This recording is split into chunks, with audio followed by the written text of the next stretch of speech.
मांजरसुंबा पाटोदा महामार्गावर रस्त्यावरील भेगा बुजवण्याच्या कामास आजपासून सुरुवात करण्यात आली आहे. सदर सुरुवात आज मंगळवार दिनांक 21 मे रोजी दुपारी 12 वाजल्यापासून सुरुवात करण्यात आली आहे. मांजरसुंबा पाटोदा राष्ट्रीय महामार्गावर नुकतेच झालेले होते काम, मात्र या ठिकाणी मोठ्या प्रमाणात रस्त्यावर भेगा निर्माण झाल्या होत्या. यामुळे अपघाताला देखील निमंत्रण मिळत होते. तरी सदरील भेगा ह्या तात्काळ दुरुस्त करण्यात याव्या अशी मागणी अनेक सामाजिक कार्यकर्ते, सामाजिक संघटनांनी वारंवार केली होती.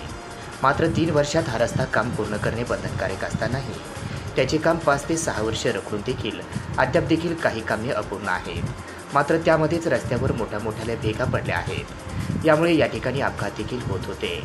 मात्र याच मांजरसुंबा पाटोदा या महामार्गावर सदरील खड्डे बुजवण्याच्या कामास आज प्रशासनाने दखल घेऊन सदरील खड्डे बुजवण्याचे काम आज मंगळवारपासून सुरू करण्यात आले आहे.